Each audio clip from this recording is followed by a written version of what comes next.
Thank you for joining me again. Today we'll go through the physiology of the skeletal muscle.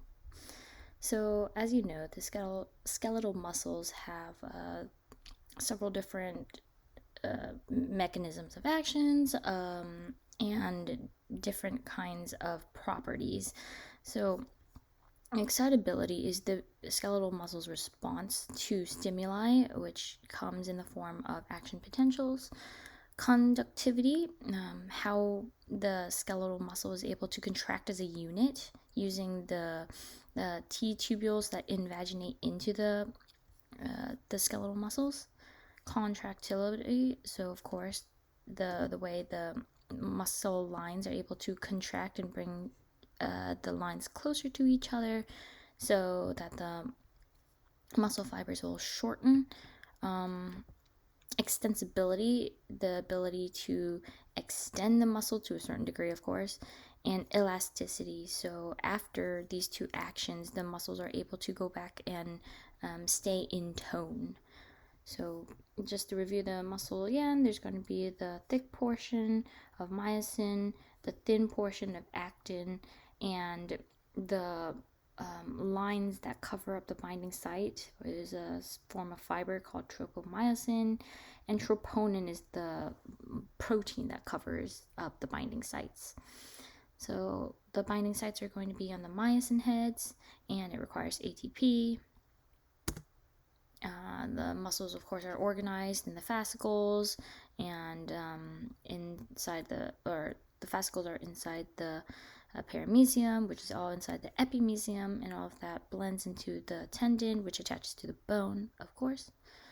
So non-striated muscles are smooth muscles, and they're controlled by the autonomous nervous system. Striated muscle is the skeletal muscle. They have the sarcomeres, and that's fast conduction. And these muscles are multinucleated, and only the striated muscles have the transverse and longitudinal striations. And what also differentiates the striated muscle or skeletal muscle from smooth muscle is that they have something called a sarcoplasmic reticulum, which has storage vesicles, also known as terminal cystae, and that stores the calcium. So calcium is needed for contraction. Transverse tubules, like I said, invaginate inwards, and they carry the action potential in. There are proteins that are specific to the T tubule, known as dihydropyridine, and those act as the voltage sensors. So the action potential can't exceed a certain amount, and it can't be under the threshold in order to contract. And the sarcoplasmic reticulins reticulate proteins, are ryanodin receptors, and those regulate the calcium released from the sarcoplasmic cisternae. So the terminal cisternae are going to be adjacent to the transverse tubule, and the sarcoplasmic reticulum is just going to cover all of the fascicles like that, and they also kind of blend in with the terminal cystae, and then they're kind of far away from the nucleus. Nucleus kind of like covers the surface, the outer surface of the fascicles. And the sarcoplasm is going to be the basically it's the muscle's version of the cytoplasm, so it just fills in the compartment. Okay, so sarcomere is the basic unit, and it's defined as a Z line to Z line or Z disc to Z disc. Inside are going to be the A bands, which are only thick filaments, and that's dark. I bands are thin, so they're light. H band has no thin filaments. It's also known as like the empty zone, and the M line is going to be the M line isn't shown in this particular picture, but it's right here. It's the very center of the sarcomere, and it's made out of these proteins, titin, myosin, and obscurin. Those really work to provide like attachment points for the thick filaments. So here's the thick filaments, here's the thin filaments. The Z lines are here. The only zone or band that doesn't contract or get smaller is the A band. Everything else gets smaller. So contraction is when Z line to Z line come together. A is the same, while HIZ shrinks. So tropomyosin and troponin are the regulatory protein, while actin and myosin are the proteins that actually contract. They are organized by nebulin on the actin, obscurin, and titin on the M line. Desmin and dystrophin are other proteins that attach the fascicles to the sarcolemma, and that itself is attached to something called ankyrin. So remember a couple other like diseases that affect ankyrin, desmosin, and dystrophin, such as like Ehlers-Danlos or some of the degenerative muscle diseases. Those will affect these proteins. So that causes, weaker contraction, weaker function of the muscle. Nebulin is going to be the non-elastic protein, and it winds around the thin filaments, and it regulates the actin length, while titin regulates the elasticity, and it connects the Z line to the M line. So it attaches, and there's something like there's a coiled like structure there, and allowing the muscle to be elastic and bounce back after extension or contraction. So myosin has 4 chains, or 5 chains. There's going to be 1 pair of heavy chains, and that forms the tail, and then the 4 light chains. 2 of them are going to be essential light chains doing the actual work, and 2 of contraction, and the other 2 are going to be regulatory light chains. So the light chains are going to form 2 globular heads, and those heads will have ATPase activity. So when the myosin head bind to the actin, it hydrolyzes the ATP. So thin filaments will have the 2 fibrous strands, kind of like winding each other in a double helix, and that's the entire length of the myofilament. And those attach to either end at the G-actin monomers, and they have myosin binding sites covered by tropomyosin, and it runs in the groove of the actin, and the calcium has to be released from the terminal cisternae in order for the troponin to move out of the way and allow the myosin to bind. So going back to troponin is a complex, large protein, excuse me, and troponin C, creatively named, binds to calcium, and that makes the conformational change. So C, troponin C binds to calcium, making the conformational change, and then tropomyosin moves, exposing the sites. Tropomyosin T attaches the troponin complex to tropomyosin.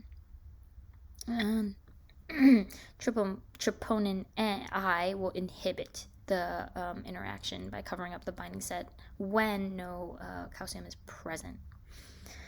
So just kind of remember these different troponins.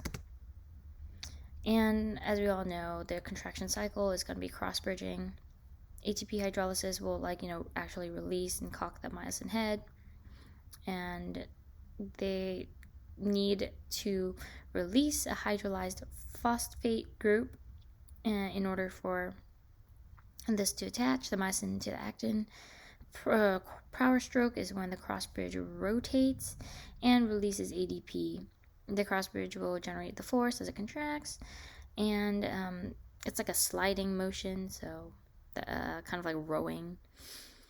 The ATP will bind to the myosin head, and then the myosin head is able to be detached. So relaxation occurs when calcium is returned to the storage site in the sarcoplasmic reticulum, and it's used by Circa and it decreases the intracellular level, allowing more relaxation. So decreased amount of calcium causes the release from troponin C. Tropomyosin returns and blocks the sites, and no more cross bridging can occur. So once this occurs, you actually can't like stimulate the muscle to contract again until there is enough calcium reuptaken and then can be released. ATP provides the energy for contraction, and it breaks down the cross bridge, and it pumps the calcium from the sarcoplasm into the sarcoplasmic reticulum. So this is the reuptake. So ATP is used for the reuptake. So rigor mortis occurs because there is no ATP, there is no relaxation. That's why the muscle like is all tensed up and hard. It lasts about 24 hours. Why doesn't it keep going, right? Well, it's actually not because we have new ATP. You're dead. Instead, the body is actually hydrolyzing the proteins itself. So it has less to do with ATP and more like the body is breaking down. So the skeletal muscles are going to be acetylcholine neurotransmitters, and that generates the action potential, and it goes down to the T tubules. Calcium is released from the sarcoplasmic reticulum, binds, power stroke occurs, ATP binds again, or not again, ATP binds, and then the myosin detaches, and then calcium is actively reuptaken. So ATP is used for the reuptake. Tropomyosin covers, and then everything's like reset. Just to reiterate, excitation goes down to the like motor end plate, calcium is released, contraction occurs, muscle shortens and provides tension. And what's kind of interesting is calcium is actually used as a free ion, and it's only bound to calcisequestrin when it's like being reuptaken. There's another nice picture of the neuromuscular transmission. Okay, more interesting, toxins. So Botox will inhibit the acetylcholine release by not allowing the snare protein to bind. So remember, snare proteins have to bind to the membrane, fuse, and then allow the components inside to be exocytosed. So this will target the motor neuron. And because, like, remember, motor neurons respond only to acetylcholine. And Botox is also used to, besides wrinkling, it's used to treat facial spasms, strabismus, which is the inability for the eyes to realign, blepharospasms, so, those annoying eye twitches that you sometimes get? Some people get it for a prolonged amount of time, so this will help. The only minor problem is Botox is not particularly a horrible toxin, so the body can actually build a resistance to it. Tetanus, on the other hand, is far more serious. Tetanus will target the inhibitory interneuron by not allowing the glycine to bind, and this doesn't allow relaxation. So the opposite. Botox inhibits the release, so not allowing the action potential. The action potential has already occurred, and this doesn't allow relaxation.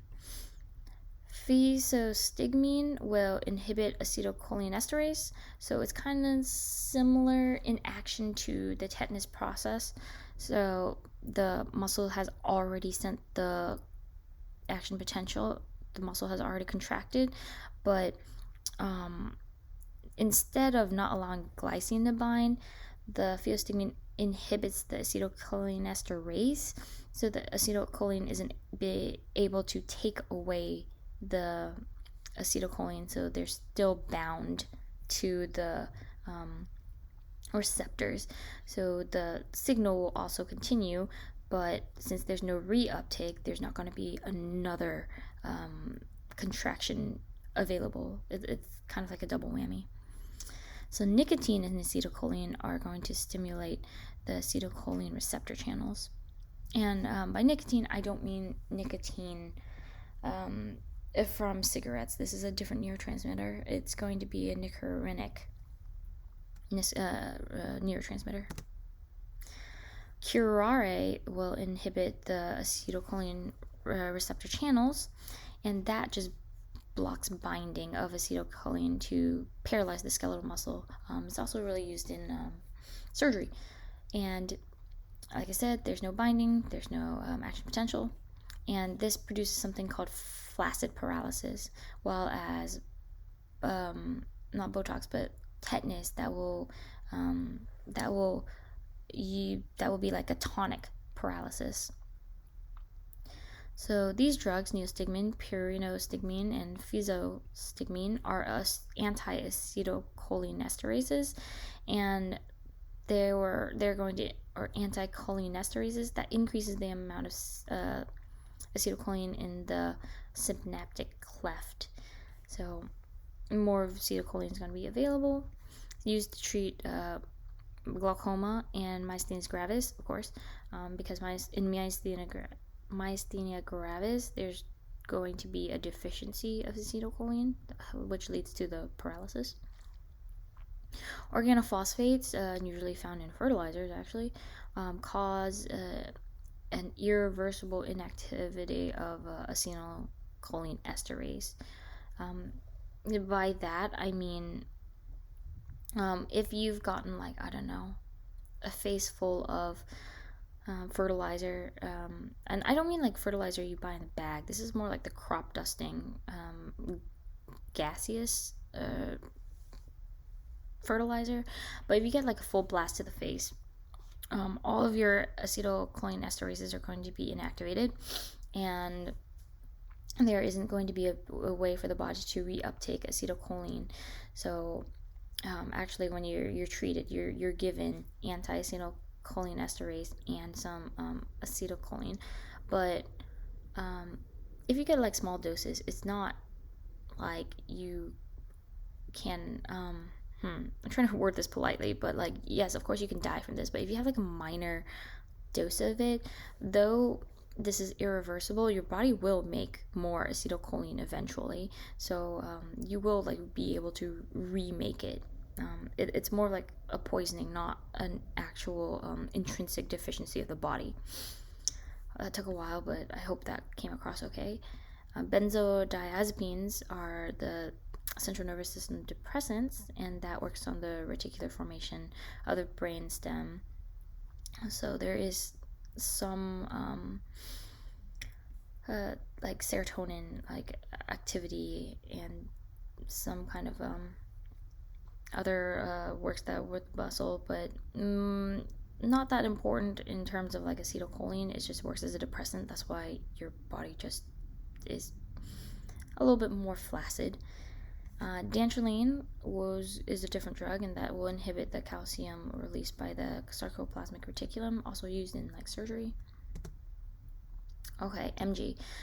Myasthenia gravis is fairly common. It's defined by its transient paralysis. Usually a patient presents with Bell's palsy, and they're like, oh yeah, this happens every couple of months or every couple of years. And it's because of the autoimmune destruction of the acetylcholine receptors on the postsynaptic membrane, so problematic. Some people get the double vision and ptosis, but everybody gets this symptoms that worsen with muscle use, of course, because there's not going to be any acetylcholine receptors available once you keep using it, because once you keep using it, the body keeps responding, right? So it's also associated with a thymoma and thymic hyperplasia. In some cases with the thymoma, if you remove the thymus itself, the myasthenia gravis is cured. But in general, it's just treated with acetylcholine esterase inhibitor, and you don't put these patients on it for very long. It's just until the symptoms have passed, and then they're good to go for another couple months, and then they will come back to the hospital saying that, oh yeah, I'm paralyzed again. Lamin-Eaton syndrome is not as common, and that's going to be autoimmune to the presynaptic calcium channel. So instead of the receptors, it's going to be the calcium channel. So this is going to decrease the influx of calcium whenever the action potential arrives, and that's going to decrease the exocytosis of the neurotransmitter. So less neurotransmitter is going to come out. There's going to be muscle weakness, of course. This is actually a pretty nice picture. Here's the lamin and eaton. Right here is the myasthenia gravis problem, and there's going to be the symptoms of kind of like a deficiency in calcium, so muscle weakness, autonomic nervous system kind of symptoms, a dry mouth, impotence in men. Unfortunately, this is associated with small cell lung cancer. And as you can recall, small cell lung cancer is pretty terrible because it can spread to the lymph nodes and then from there metastasize very quickly. So the motor unit is going to be the single motor neuron and all of its fibers. And there are less motor fibers in the muscles that control fine movement compared to the motor neurons. So in something like the leg, you're going to have like maybe 500 motor neurons, one motor neuron and then like 500 muscle fibers. But in something like your tongue, there's going to be like one motor neuron per like 1 or 2 muscle fibers. So, and the contraction of a single motor unit will cause a weak contraction of the entire muscle because they're all connected using the T-tubules and gap junctions.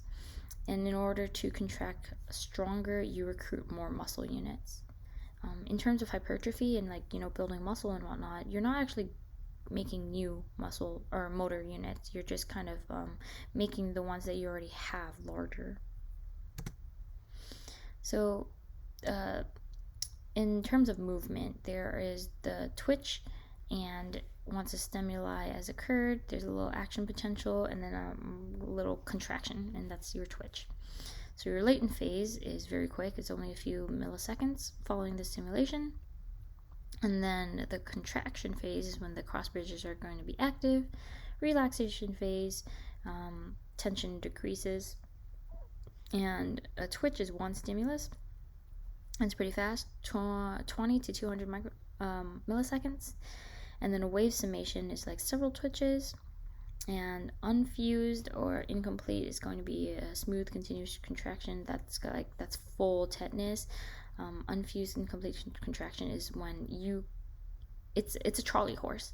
This doesn't necessarily mean he got tetanus infection. Tetanus just means prolonged